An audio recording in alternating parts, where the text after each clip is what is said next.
선생님, 저 똥 넣습니다. 저는 회진 가면 이런 인사를 자주 받습니다. 그래요? 그래서 저도 강의를 시작하면서 인사를 드리고 시작하겠습니다. 여러분 똥 잘 누고 계십니까? 네. 아니 근데 선생님 저 방송에 그렇게 그냥 대놓고선 똥이라고 얘기를 하니까 좀 당황스럽기도 한데 그 똥이라고 그냥 그렇게 계속 하실 거예요? 제가 그렇게 똥을 자신 있게 쓰는 이유는 네. 한번 국어사전 검색해 보세요. 그러면 대변을 검색하면 똥을 점잖게 이르는 말 이렇게 써 있습니다. 아, 그러면 똥을 낮추는 거잖아요, 우리말을. 그리고 남의 나라 말을 높여주는 거잖아요. 우리 스스로 비하하는 거잖아요. 그래서 저는 계속해서 똥이란 단어를 사용하도록 하겠습니다. 써야 되겠네요, 똥. 네, 네 알겠습니다. 저희가 보통 한 70살 정도 산다 그러면 한 누는 똥의 양이 한 5톤 정도 된다고 합니다. 일생 동안 5톤이요? 제가 생뚱맞게 갑자기 똥에 누는 양을 말씀드리는 거는 이렇게 어마어마하게 많이 누는데 저희가 너무 관심을 안 둔다는 거죠. 그래서 좀 관심을 둬야 되겠다는 의미에서 똥의 양을 말씀드렸고요. 그다음에 똥은 우리 몸 구석구석을 훑고 나오잖아요. 네. 그래서 누구보다도 우리 몸에 대한 그 정보를 많이 가지고 있습니다. 저는 이제 아이가 넷이다 보니까 얼마나 많은 애들의 똥을 받겠습니까? 그런데 딱 보면은 아 얘가 어디가 안 좋다 이게 똥으로 나타나더라고요. 네, 그렇죠 선생님. 예.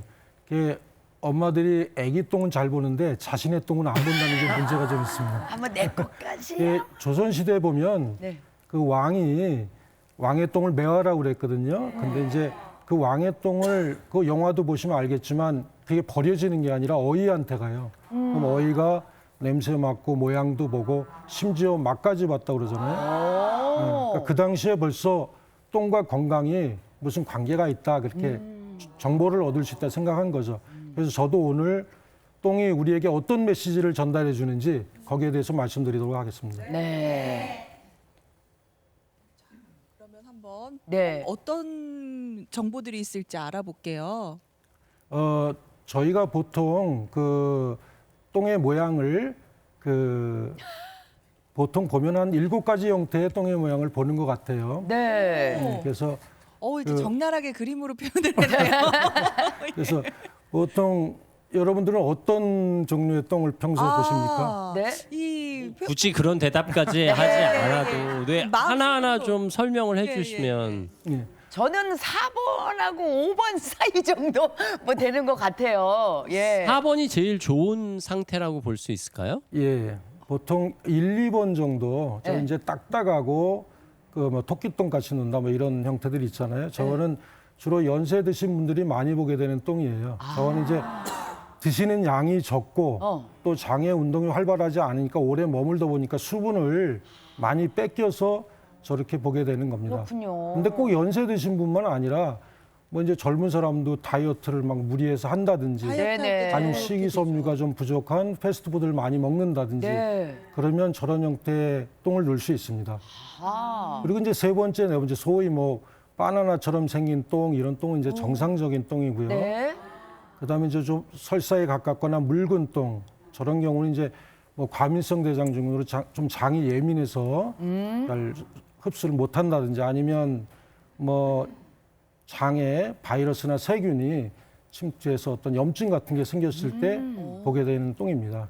그래서 저게 보통 저희가 일반적으로 보게 되는 똥인데요. 네. 이제 저희가 주목해야 될 거는 똥의 굵기와 색깔입니다. 그래서 보통 굵기를 결정하는 거는 그 음식의 종류입니다. 네. 그래서 섬유질이 많은 음식을 먹으면 그만큼 똥이 굵고요. 그다음에 이제 육류를 섭취하면 똥이 가늘게 됩니다. 비교적. 또 가늘어지는구나. 그래서 좀 굵기에 대해서 예민하게 생각하시는 분들이 있는데 물론 주의는 해야 되겠지만 네. 너무 지나치게 걱정하실 필요는 없고요.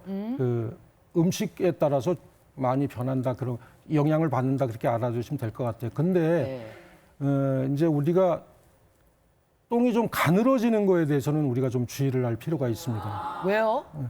똥이 가늘어지는 거는 이제 대장암 특히 그 중에서도 직장암의 한 증상이기 때문에 그렇습니다. 아니 나이 들면 먹는 게 좀 적어지니까 아무래도 이제 양이 적어서 가늘어진다 이렇게 생각했는데 이게 대장암일 수도 있다고요? 그렇습니다. 어? 네. 왜요?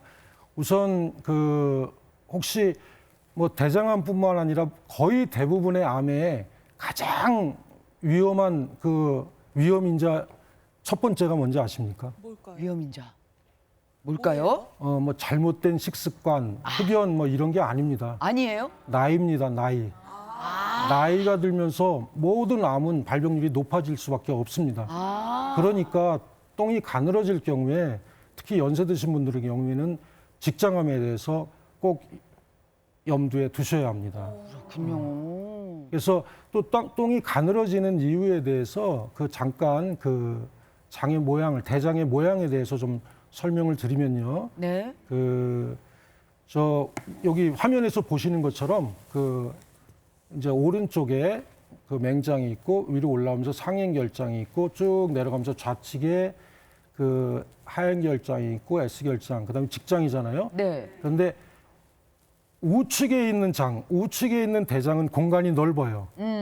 그러니까 암이 생기더라도 변비가 온다든지 똥이 가늘어지다든지 그러기가 어렵습니다. 그런데 저 화면에 보시면 그 직장은 맨 마지막 출구잖아요. 네. 그러니까 저쪽이 좁아지면 똥이 가늘어질 수밖에 없어요. 아. 쪽에. 예, 출구기 때문에 그렇습니다. 그래서 그렇군요. 그 연세가 드신 분들의 경우 가늘어지면 꼭 직장암을 한번 의심해 봐야 됩니다. 네, 검사를 그러면 받아봐야 되겠네요. 대부분의 직장암 환자분들이 똥이 가늘어지는 증상으로 올까요? 글쎄요. 그렇지는 않습니다. 네. 예를 들면 이제 뭐 아버님 어머님이 막 똥을 지리세요 그러면서 모시고 오는 분들이 많이 계세요. 그럼 오면 뭐 이미 뭐 기저귀를 차고 오실 정도죠.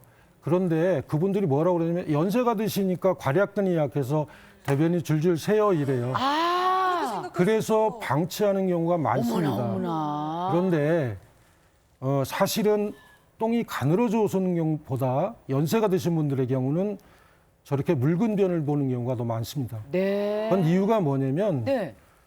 암이 점점 자라면서 나중에는 가는 변도 못 나올 정도로 좁아지는 겁니다.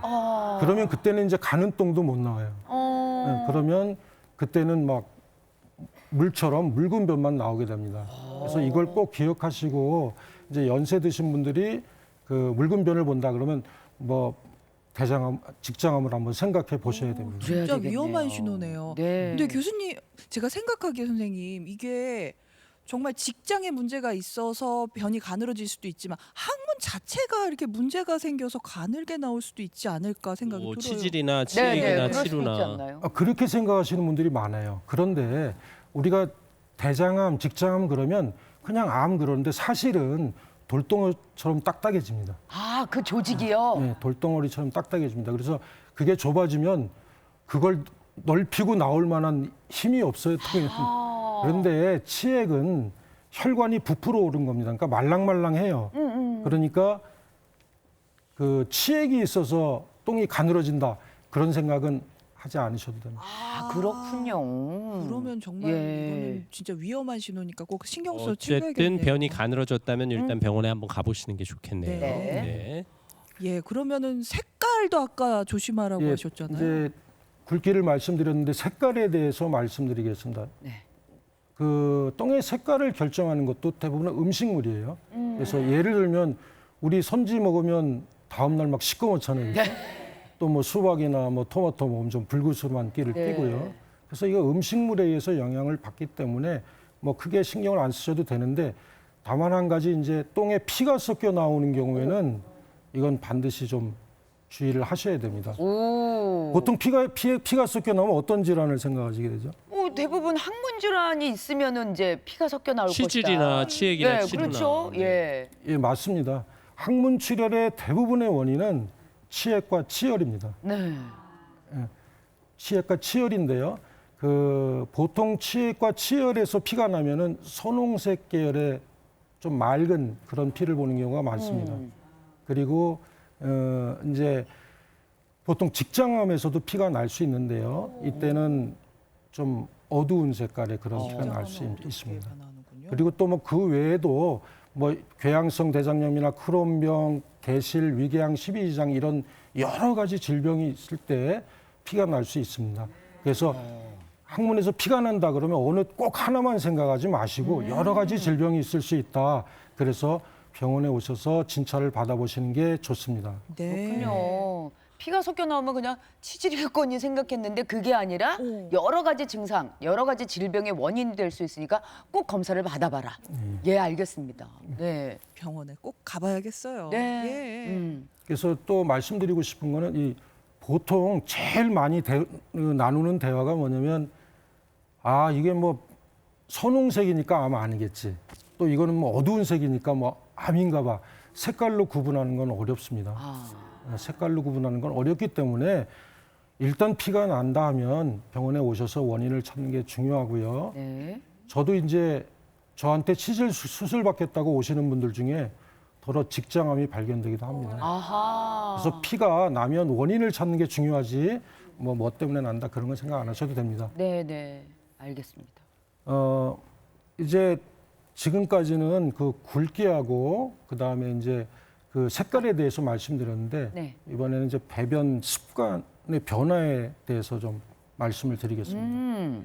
그 보통 사람도 갑자기 변하면 좀 고개를 갸우뚱하잖아요. 그렇죠. 그렇죠. 왜 안 네. 하던 짓 하지? 그렇죠. 네. 마찬가지입니다. 우리가 대장도 갑자기 설사를 많이 한다든지 아니면 또 갑자기 변비를 많이 한다든지 아니면 교대로 나타난다든지 아무튼 뭐가 되었든 평소에 안 하던 어떤 패턴이 생기면 우리가 좀 주의를 해야 됩니다. 네. 그래서 여러 가지 이제 이런 패턴의 변화가 오는 질환이 여러 가지가 있을 수 있는데 저는 오늘 그 크론병과 그 궤양성 대장염에 대해서 간략하게 좀 말씀을 드리려고 그래요. 이 두 병은 주요 증상이 이제 만성적인 설사입니다.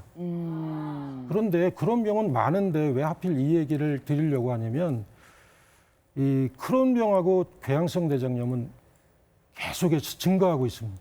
아. 그러니까 수가 증가하는 거예요. 그렇죠. 암 환자가 많은 것처럼 크론병하고 궤양성 대장염 환자가 많이 증가하고 있어요. 그런데 크론병은 두 병 다 주로 젊은 나이에 많이 생깁니다. 크론병은 더더군다나 중고등학생한테 많이 생겨요. 그 나이에. 그러지? 그리고 궤양성 대장염은 주로 이제 왕성한 사회활동하는 그런 젊은 사람한테도 많이 생겨요.